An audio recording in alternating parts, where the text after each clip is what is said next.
Saat Gabe sudah berhasil memasang alat pernapasan, dia melihat ke arah lokasi Tina dan melihat istrinya itu telah tenggelam ke dasar lautan.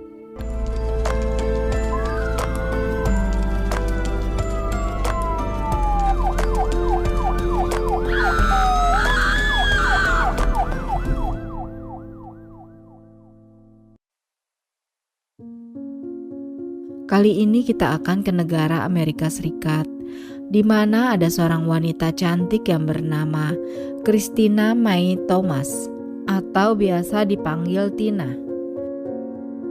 Tina lahir pada tanggal 13 Februari 1977 di Jerman.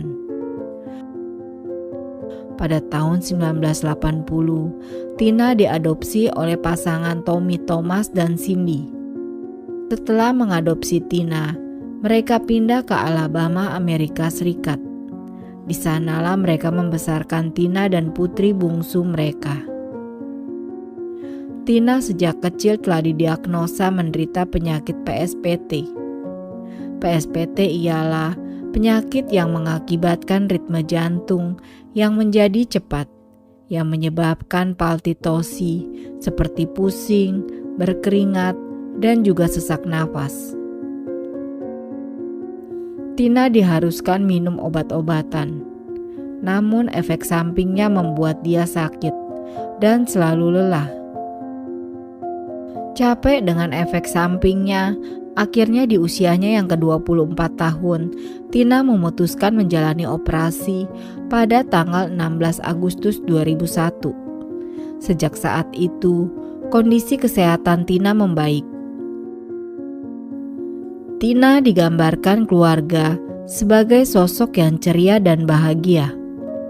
Tina berkuliah di Universitas Alabama di Brigham, di mana dia di sana bertemu dengan calon suaminya yang bernama Gabe Watson. Gabe adalah seorang pria bertubuh tinggi besar yang digambarkan teman-temannya sebagai sosok yang ramah dan mudah bergaul dengan siapa saja. Sebelum bertemu dengan Gabe, Tina pernah bertunangan sekali sebelum dia membatalkan. Sejak bertemu dengan Tina, Gabe terus mengajaknya kencan karena dia sangat tertarik dengan Tina. Saat itu Tina masih bertunangan, sehingga terus menolaknya. Gabe tidak mudah menyerah dan terus mengajak Tina berkencan sepanjang waktu. Kemudian Tina dan Gabe menghadiri pesta tahun baru bersama. Saat itulah Gabe mengajaknya kencan lagi. Tina yang saat itu sudah putus akhirnya menerima ajakan kencan itu. Akhirnya mereka mulai berkencan pada bulan Januari 2002. Pada saat itu mereka lulus dari Universitas Alabama. Lalu Tina bekerja sebagai seorang manajer di sebuah toko pakaian di mall. Sedangkan Gabe bekerja di bisnis pengemasan milik ayahnya.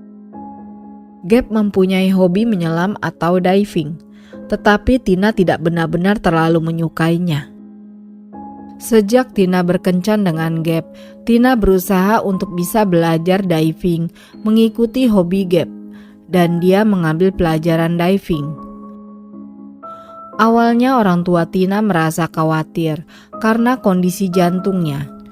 Ayah Tina memberitahu Gabe tentang kekhawatiran itu, tetapi Gabe malah mengabaikannya. Gabe berkata kalau Tina harus belajar melakukan hal-hal yang disukainya. Pada bulan Februari 2003, Gabe meminta izin kepada ayah Tina untuk menikahi Tina. Sebenarnya ayahnya ada keraguan karena ayahnya itu tidak terlalu menyukai Gabe. Gabe akhirnya menunggu waktu yang tepat untuk bisa melamar Tina. Pada tanggal 20 Februari 2003, Gabe melancarkan aksinya.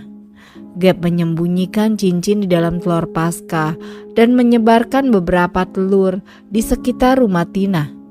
Dia meminta Tina untuk berburu telur Paskah.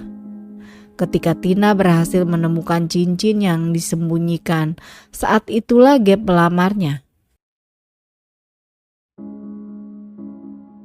Lalu Tina menjawab, "Ya."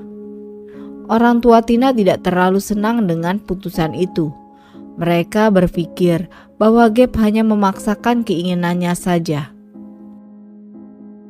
Pada tanggal 26 September 2003, sebelum pernikahannya, Tina bertanya pada ayahnya, apakah dia dapat meningkatkan nilai asuransinya dan memasukkan Gabe sebagai satu-satunya penerima manfaat. Ayahnya pikir itu sangat aneh karena dia terkesan terburu-buru. Ayah Tina kemudian memberitahu Tina untuk membicarakan nanti saja setelah pernikahannya. Pada tanggal 11 Oktober 2003, Gabe dan Tina melangsungkan pernikahan. Pernikahan itu diadakan di gereja baptis dan resepsinya diadakan di hotel. Gabe dan Tina memberitahu ayahnya kalau mereka langsung pergi berbulan madu dan mereka akan berangkat pada 13 Oktober 2003. Pada saat tiba di Australia pada tanggal 15 Oktober, pasangan ini akan berencana berada di Australia selama 2 minggu.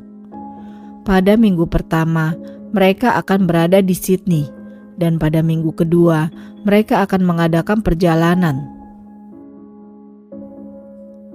Pada tanggal 21 Oktober, di mana Gabe telah memesan perjalanan menyelam dan mereka akan naik kapal pesiar. Mereka akan menyewa 25 penyelam untuk mengunjungi situs karam dan juga kapal karam. Pada tanggal 22 Oktober 2003, mereka melakukan penyelaman pertama. Penyelaman itu dianggap cukup sulit karena kedalaman laut dan juga arusnya. Ada orang-orang di kapal untuk membantu jika ada yang tidak beres. Sebelum menyelam, Gabe meminta tambahan beban untuk rompinya Tina karena dia tidak yakin kalau Tina bisa menyelam sampai kedalaman di bangkai kapal tanpa adanya beban tambahan. Sesaat setelah mereka menyelam, Gabe dan Tina kembali ke permukaan.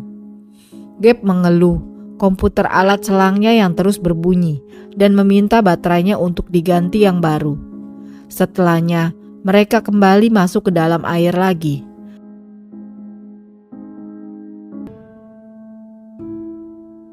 Hanya dalam beberapa menit setelah mereka berada di bawah air, Gabe melihat kalau Tina mulai bertindak aneh.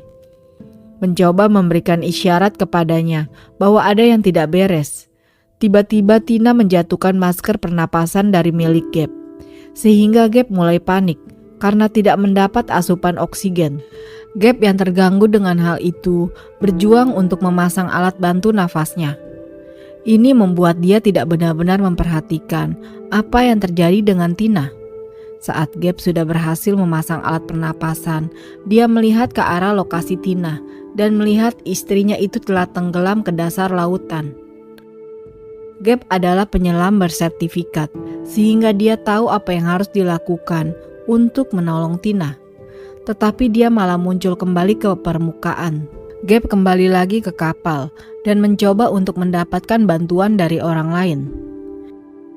Seorang instruktur bernama Wade yang melihat hal itu langsung menyelam ke bawah untuk menolong Tina.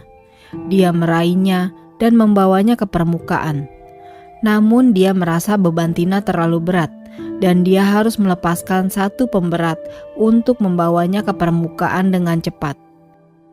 Segera dilakukan CPR selama lebih dari 30 menit dan selama proses itu Gabe bahkan tidak repot untuk mendatangi kapal di mana Tina berada saat di permukaan. Orang-orang mulai bertanya kepada Gabe, kenapa dia tidak mencoba untuk meraih Tina. Gabe beralasan kalau dia tidak pernah belajar bagaimana membawa seseorang kembali ke permukaan. Beberapa orang di kapal mengatakan kalau Gabe terlihat sangat aneh. Dia tidak tampak mengkhawatirkan Tina, hanya berkeliling di kapal dan meminta pelukan dari orang-orang. Sayangnya kalau Tina tidak bisa diselamatkan dan dia meninggal dunia. Begitu bantuan datang, mereka membawa Tina ke rumah sakit di mana dokter mengatakan bahwa agak aneh karena hanya ada sedikit air di paru-parunya. Jika Tina benar-benar mati tenggelam, seharusnya ada lebih banyak air di dalam paru-parunya. Dalam penyelidikan, mereka juga menemukan bahwa Tina mengenakan beban 9 kg. Padahal dia hanya perlu mengenakan beban sekitar 3,5 kg untuk membantunya menyelam ke kedalaman bangkai kapal. Penyelam lain yang melakukan penyelaman yang sama mengatakan bahwa mereka melihat Gabe memberikan Tina pelukan di dalam air. Dan ketika Gabe memeluk, mereka melihat bahwa Tina seperti berjuang dan dia melambaikan tangannya. Kesaksian ini membuat polisi ingin menangani Gabe lebih jauh tentang insiden ini. Gabe setuju untuk berbicara dengan polisi, namun pernyataan Gabe berubah-ubah. Semuanya terdengar tidak masuk akal dan membuat polisi sadar kalau ini bukanlah kisah sebenarnya yang telah terjadi. Gabe kemudian menghubungi orang tuanya dan memberitahu mereka tentang apa yang terjadi pada Tina. Gabe juga memberitahu orang tuanya bahwa dia tidak ingin berbicara dengan orang tua Tina, sehingga dia meminta keluarganya untuk dapat menelepon orang tua Tina dan memberitahu mereka apa yang terjadi. Keputusan awal oleh petugas kolonel menyatakan bahwa kematian Tina tidak terlihat mencurigakan. Hasil otopsi mengungkapkan penyebab kematian Tina karena tenggelam. Keluarga Tina mendapatkan kabar apa yang terjadi dan ayah Tina mendapatkan firasat 5 hari setelah kematian Tina bahwa ada sesuatu yang janggal terjadi. Gabe dan tubuh Tina diterbangkan kembali ke Amerika Serikat dan mereka segera mengatur pemakaman. Banyak orang yang mengatakan bahwa Gabe bertingkah sangat tidak pantas di pemakaman. Di depan peti mati Tina yang masih terbuka, Gabe memberikan komentar tentang payudara Tina dengan temannya.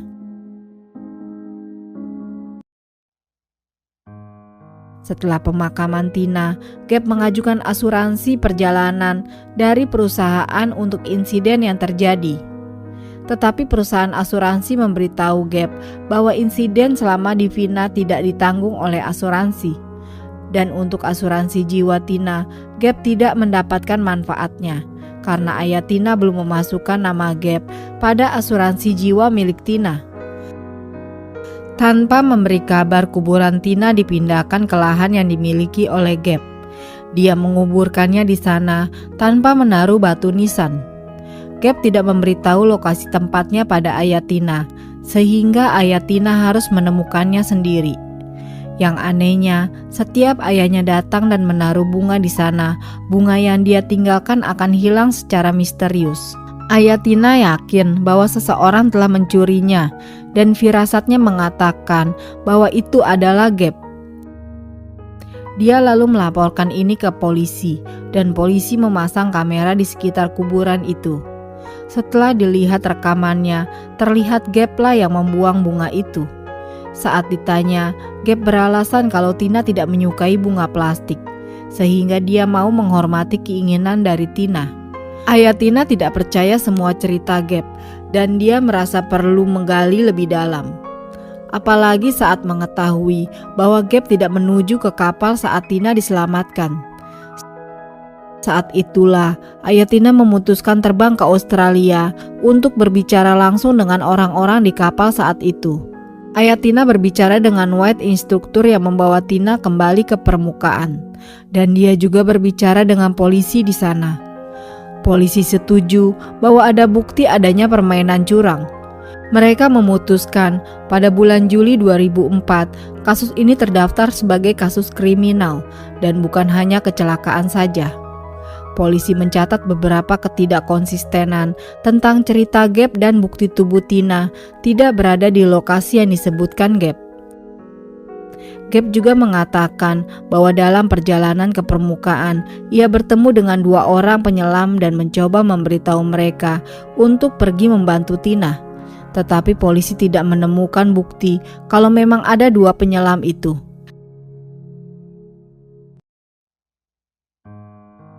Gabe menyatakan bahwa dia langsung naik ke permukaan untuk membantu Tina, tetapi komputer alat selamnya membuktikan sebaliknya, bahwa sebenarnya dia menghabiskan waktunya berlama-lama di dalam air. Pada saat dibawa ke atas, tangki oksigen Tina masih berisi udara yang seharusnya Tina bisa mencapai permukaan sebelum oksigennya habis. Dipercaya, Gabe sengaja mematikan regulator Tina dan menahannya sampai dia tidak sadarkan diri. Lalu menyalakan kembali dan membiarkan Tina tenggelam sebelum menuju ke permukaan.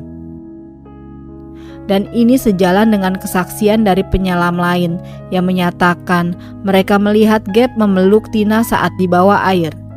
Setelah kematian Tina, Gabe mulai menjalin hubungan dengan wanita lain yang bernama Kim Lewis, dan mereka menikah pada bulan Agustus 2008. Hal ini membuat otoritas Australia terbang ke Alabama untuk menyelidiki kasus ini, dan mereka menemukan banyak kecurangan pada Gabe. Gabe membuat semua orang percaya kalau dia suami yang hebat. Namun sebenarnya hubungan dia dan Tina sering diwarnai pertengkaran. Bahkan mereka sempat putus sesaat sebelum pertunangannya. Namun pada akhirnya mereka kembali bersama. Pada bulan Mei 2009, Gabe akhirnya digiring kembali ke Australia untuk diadili.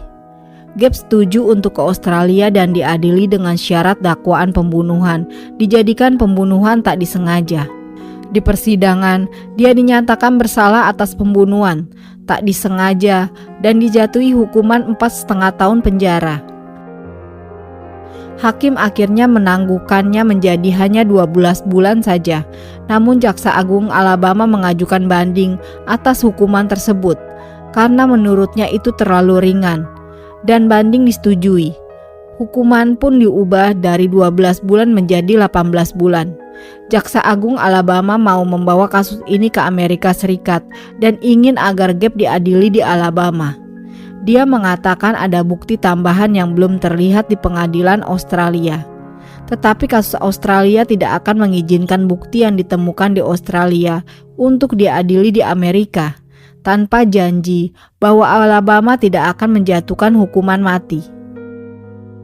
Alabama setuju dan Gabe balikan ke Amerika Serikat, dimasukkan ke dalam tahanan polisi, dan dia akan diadili di Alabama.